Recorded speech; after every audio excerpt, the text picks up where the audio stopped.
लाख मेरा नाम अदर इकबाल है। ये साल हो गया तंदूर लाया, वो मोहलत पूरी कर गया है। मिट्टी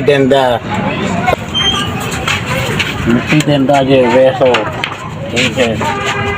आज मेरे बच्चे ने बच्चों का पेट पालना रोटियां ला के, ये रमज़ान तो पहले मैं लांदा ही रोटियां, वो मदद पूरी हो गई है। मिट्टी आउंदी है जी, सारा तंदूर मिट्टी देंदा जी।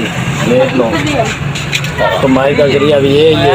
बच्चे मेरे छोटे ने, मासूम बच्चे ने, निके निके कुछ कमांदा से वो मैं घर भी खड़ना। मेरा रमज़ान तो कारोबार 4000 का तंदूर है, 1000 किराया है जी। डिंगे शहर तो लभदा तंदूर 4000 का, 1000 किराया जे जी। मेरे को इन्ने वसैल नहीं, मैं तंदूर ले आवा 4000 का तंदूर लगता है जी। ये तंदूर पट के नवा मैं ला लवां दा तो मैं 4 आने कमा लवां दा बच्चों की रोज़ी जी। ये ही तंदूर लाना जी जी। मेरा बच्चों के रोज़ी का वसीला है, 4 आने आ जान।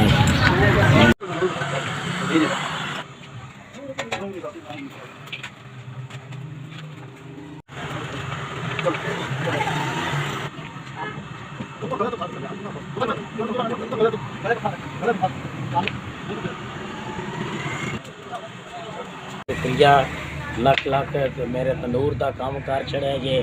बालन भी आ गया 2 मन, तंदूर भी आ गया 3500 का। शुक्रिया, बड़े शुक्रिया, बड़ी मेहरबानी। तुस 1000 रुपया किराया भी दिता है तंदूर का, लख लख शुक्रिया। बालन 2 मन आ गया, बड़ी मेहरबानी, बड़ी मेहरबानी, शुक्रिया, बड़ी मेहरबानी। तंदूर भी आ गया जी। ईद का सीज़न है, पहला तंदूर ख़राब हो गया ही, नवा तंदूर आ गया।